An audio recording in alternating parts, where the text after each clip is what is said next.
WARSH shock. New Fed chair just destroyed the gold trade. $1 trillion evaporated. Stop scrolling. This wasn't a sell-off, it was an unwind. In just 48 hours, $1 trillion vanished from gold positions. Not because of panic, not because of headlines.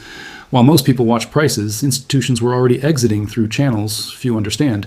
And the real shock wasn't Kevin Warsh's name. It was what his name signaled. Because once the shift is priced in, the gold trade doesn't come back the same. And what follows next will matter far more than gold alone. They did not hear a policy announcement. They did not see a rate decision. There was no press conference, no prepared statement, no formal signal from the Federal Reserve. Yet the market reacted as if a door had quietly closed. When reports surfaced that Kevin Warsh could be the next Federal Reserve chair, gold did not fall because of fear. It fell because an assumption ended. For nearly 2 years, the global gold trade rested on a single shared belief.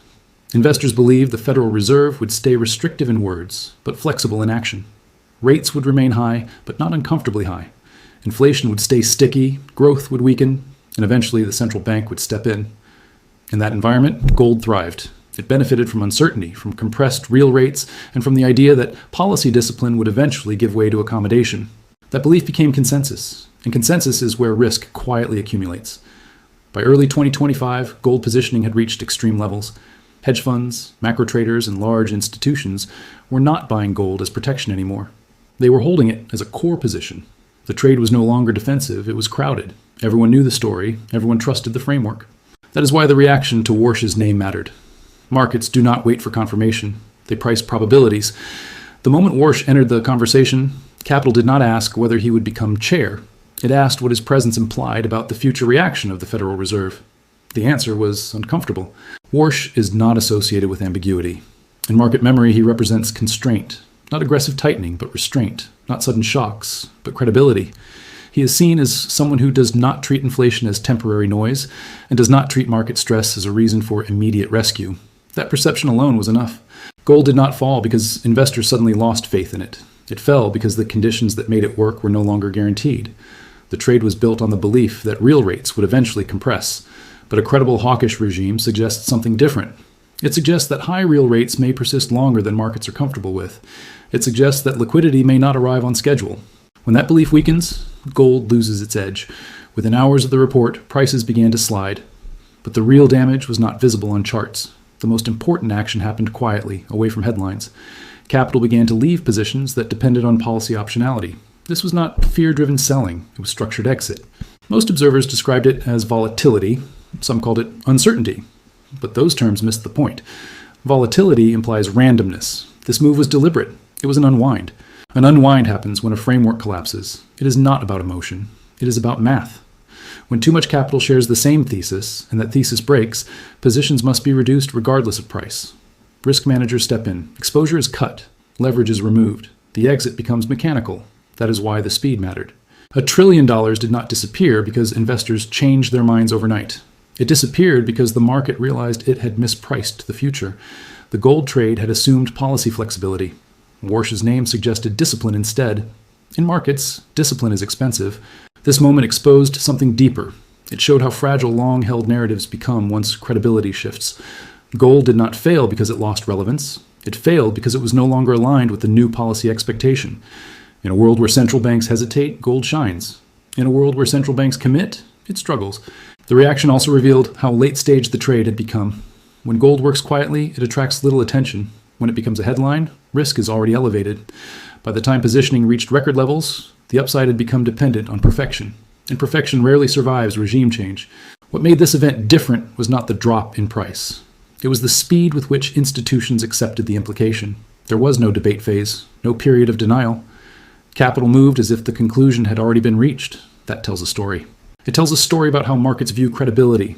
It tells a story about how narratives end not with announcements, but with subtle shifts in expectation. And it tells a story about what happens when too many investors rely on the same future.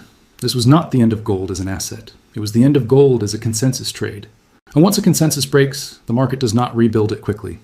This was the moment the framework failed. They did not rush for the exits at once. There was no panic, no disorder, no visible fear.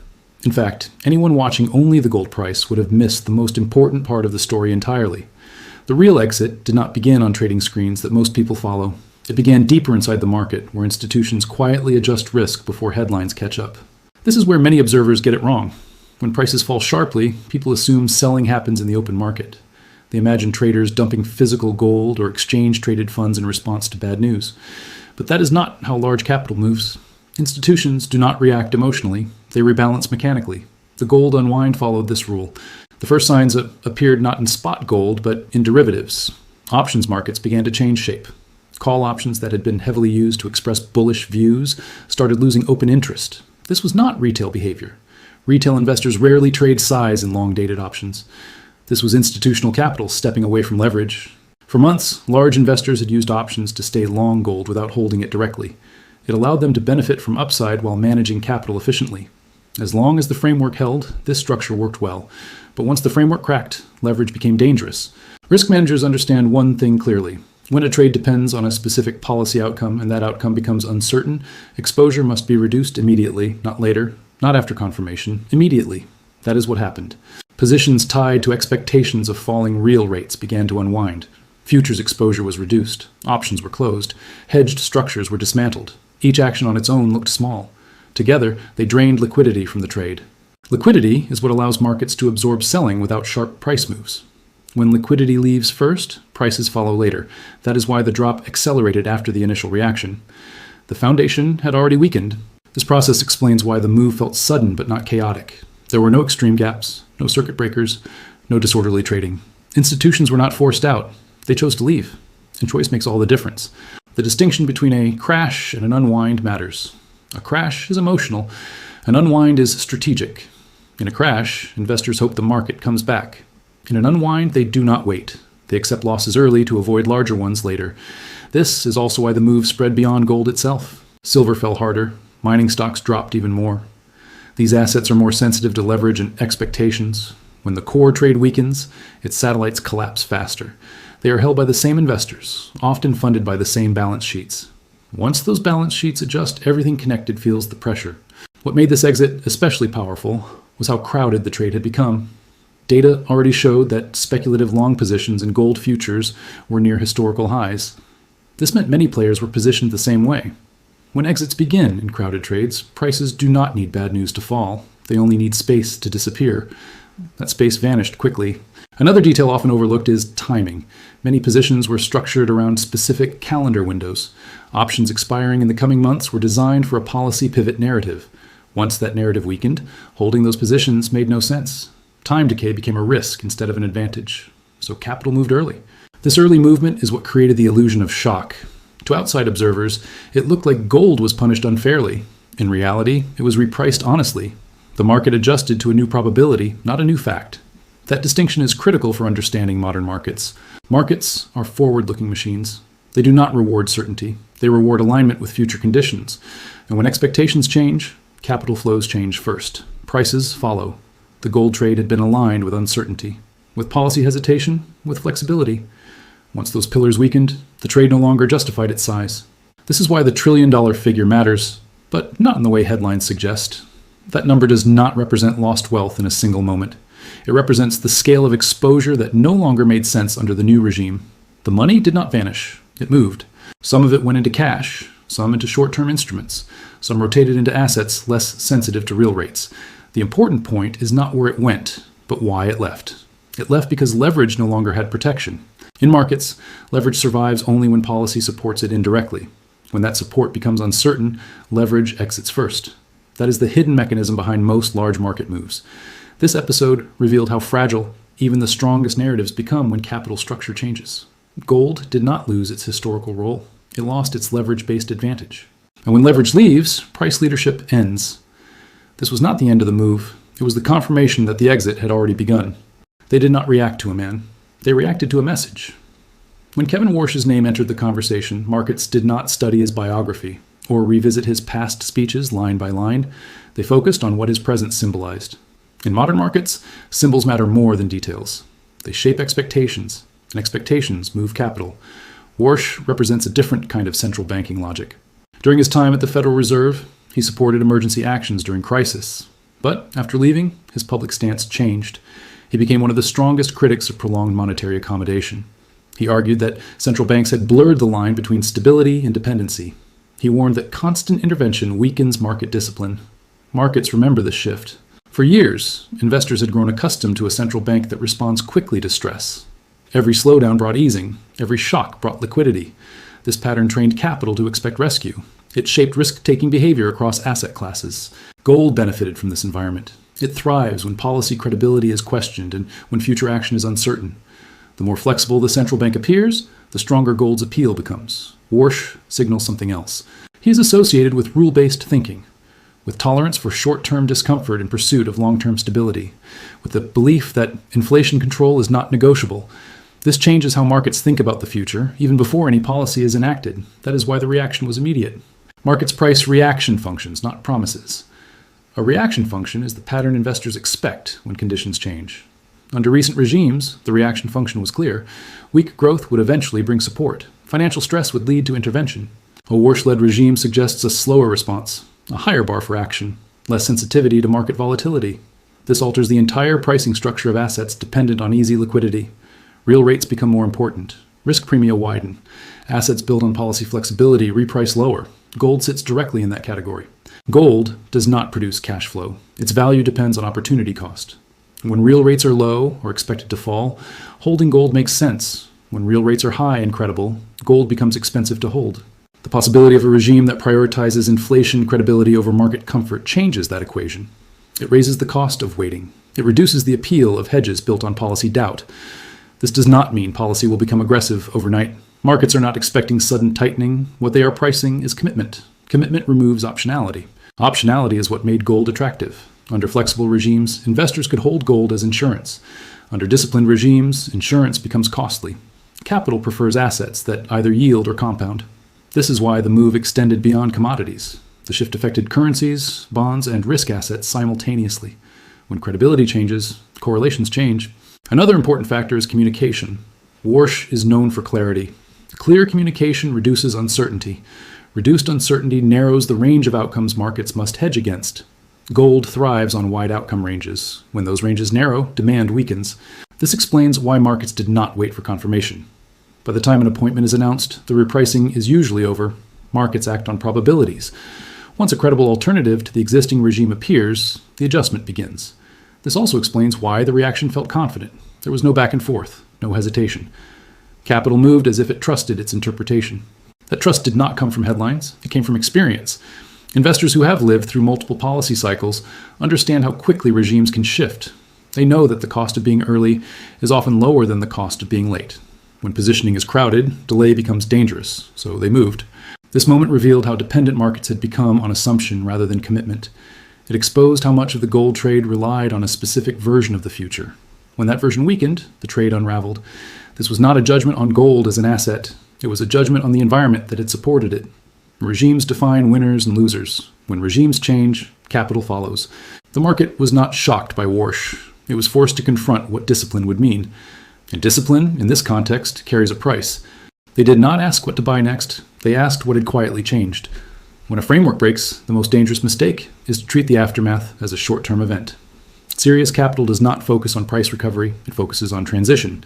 And transitions are where risk hides. The first thing investors had to confront was timing. Markets move in phases, not moments. The initial unwind removes leverage. The second phase reallocates capital. The third phase reveals new winners and unexpected pressure points. Most mistakes happened between the first and second phase. This was now a transition phase. Gold's decline did not mean confidence had returned to the global system. It meant the hedge being used no longer fit the environment. Capital began looking for alternatives that could function under higher real rates and stronger policy credibility. That search matters. When policy optionality declines, assets that depend on uncertainty lose value. Assets that benefit from clarity gain relative strength. Cash becomes competitive again. Short-duration instruments regain appeal. Risk assets are no longer judged on momentum alone, but on balance sheet strength and pricing power. This changes how capital behaves. For years, investors had been rewarded for assuming intervention. Now they were forced to consider endurance. Assets had to survive without rescue. That shifts attention away from narrative-driven trades towards structural resilience. This is where many observers misread the situation. They assume capital-fleeing gold must be moving into riskier assets. In reality, much of it pauses first. Large institutions do not rotate instantly. They wait for confirmation that the new regime is stable. Waiting is a position.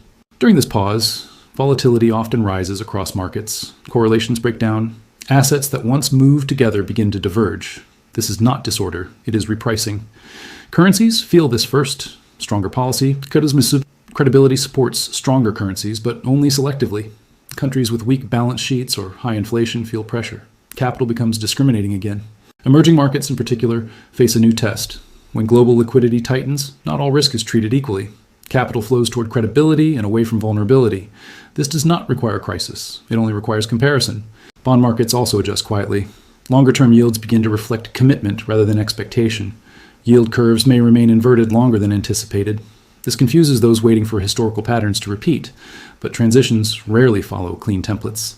Equities experience a subtler effect. The market does not collapse, but leadership changes. Companies reliant on cheap financing face pressure. Firms with pricing power and strong cash flow gain relative strength. The index may appear stable while internal stress builds. This internal rotation is easy to miss. What matters most in this phase is discipline, not prediction. Prediction assumes clarity. Discipline accepts uncertainty. Investors who try to time reversals often enter too early.